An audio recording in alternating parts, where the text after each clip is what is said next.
Hello friends, I'm Janhavi. I had an opportunity to stay with my guru, Swami Radhikananda Saraswati, and today I'm going to ask her some questions on Hinduism, and I'm sure that we will have a trait of answers. She has written a nice book on Hinduism in the form of 300 poetries, and today sure we'll have some of them. Yes. So, Gurudeva, can you please just tell us what is Hinduism like? Okay, okay. Janhavi, it's a pleasure to talk to you. I look forward to talking to youngsters so that we can pass on some message or information we gather up to this age. Yes, I've written a few poems, about 300 poems, on Hinduism. But I'd like to introduce Hinduism in a very different way. For me, what did it mean? So I'm going to start with a poem which is dedicated to my Guru, Mahayogi Umananda Saraswati. She's in the background. I have got a photograph there you can see. Yeah, this is my small altar. This is where I sit normally. And let's see what I have to say. I'm going to read out a poem to you about Hinduism. For me, Hinduism was my Guru Umananda Saraswati. For me, Hinduism was my Guru Umananda Saraswati.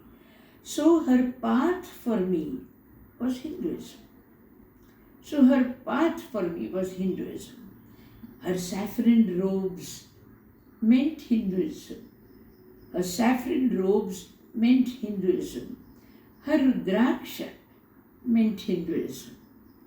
Her ashram life meant Hinduism. Her installations of Guru's idols meant Hinduism. Her written works were Hinduism. Works followed by her were Hinduism. Her Guru Bhakti Yoga was Hinduism.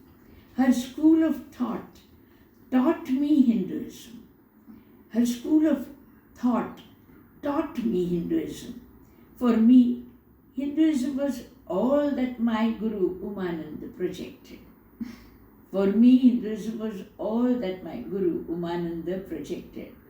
And all of it, friends, all of it made me aspire for enlightenment, the very aim of Hinduism. Yes, now I'm 77 years old. In last 77 years until today, wherever I wish to make progress, there were no barriers in Hinduism. I'm grateful to Hinduism and to my Guru. Wow. Thank you, Janhavi. Thank you, Gurudeva. Thank you. So, I love and I believe on Lord Krishna, Sri Krishna. So, how you will describe our Krishna? Oh, yes, Sri Krishna. Friends, when I was a kid of 10 years old, I used to sit before the idol of Sri Krishna and keep butter before him. With my doors closed, I used to insist that he should come and eat. And my mother used to say, this is now not how gods respond. But my tears would never stop. So let's see what I have to say about Sri Krishna here. One of the best figures in the world. Let's describe. It's a poem I have been able to write on it. Qualities we all long for we are identified by these. Looks, wealth, health, wisdom are some of these. Power, success, glory, respect may be next in list. Long life, family, children and their love is a must in life. God has his place too, but for man to ask for these. But if I say in Hinduism, one God had all of these, wouldn't you like to know who he is? Oh, he had such looks. Not only the young maidens, but the married were in love with him. He had such wealth that his word ruled the times. His health was such that he could kill giants with hands bare. His wisdom was so that for 5,000 years and more, his philosophy is read. Power he had on minds of friends and foes, and also animals were mesmerized by him. Success was such that history records no defeat. He was by himself an entire army. His army fought for Duryodhan, the enemy of Arjun, behind whom Sri Krishna stood. He was the sole army for Arjun. Glory was such that words, literature, Vedas fell short to sing. Respect he earned was so high that 1/3 of the world is upon its knees before him. He was graced by 120 years, a long span of life, with a family of 8 wives, each equally loving. Did he need another God? Did he need another God to attain all of this? If at all, no one has heard of him. Nobody has heard about Krishna having a God to worship. Yes, O mortal, don't miss to read about his life, for no man was so complete. Lord Krishna he is. Lord Krishna he is. Very nice, very nice. I'm glad you could come here, Janhavi, and stay with me. Okay. Okay. And now, can we have some guidance and some words for our Ram, Lord Ram? Okay. Should we go to Ram first? All right. Well, just see. Can I just know the page? Please let me know the page. 284. 284. Yes, today Krishna and Ram, they are most powerful deities and gods for us. Let's see what they have contributed. Let's talk about Sri Ram today. Sri Ram, he highlighted some values. Sri Ram highlighted some values which mankind needs to practice. For one should know what to pick from every saintly life. We should know what to pick up from a saintly life.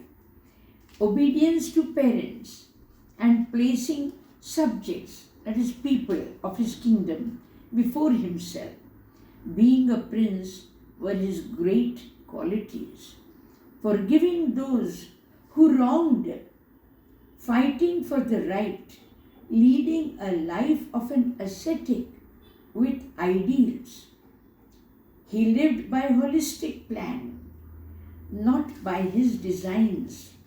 He lived by holistic plans, not by his designs. He lived every moment without desires interfering. He lived every moment without desires interfering. He was rare. He was rare. So was his life. And so was his life. We could learn a lot from him. We could learn a lot from him. He may appear too idealistic, yes, and far beyond reach of mankind. The way he is sacrificed, it's difficult for a common man. But good king we see in him, and leader ideal, who obeyed parents, who obeyed the priests, who cared for common subjects like you and me. Next few poems are dedicated to Sri Ram to show how revered he is to multiple hearts. This is Swami Radhikananda. Thank you, Swami Radhikananda, Gurudeva. Okay. Thank you so much. Should we take the one with the Guru? Would you Okay. like me to tell you the significance of Guru? Yes, please. Yes, Please. because my Guru is my Ram, my Guru is my Krishna, and my Guru is, of course, my Guru. So I'd love to tell you about the significance of holy feet of Guru. Friends, this also has taken form of a poetry. Let me read it. A poor man approached a saint, and said, I need to die. For poverty I cannot bear any longer now. The saint asked him, stay by me for 3 days. Whatever donation I receive would be yours. Unfortunately, in those 3 days, no penny was offered to the sage, and the poor man decided to leave the saint with disgust. The holy man felt sad for him and said, you may take my shoes instead. They may fetch you, if not much, a decent amount of rupees. Why not? Said the poor. This is the least you could offer. This is the least you could offer. I shall take it and leave with them. As he was on his way, a merchant saw him.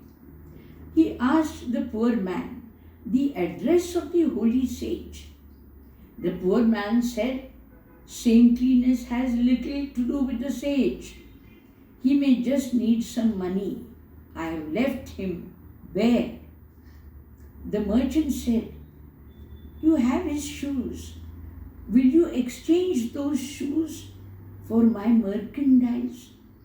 There are 16 camels loaded by riches.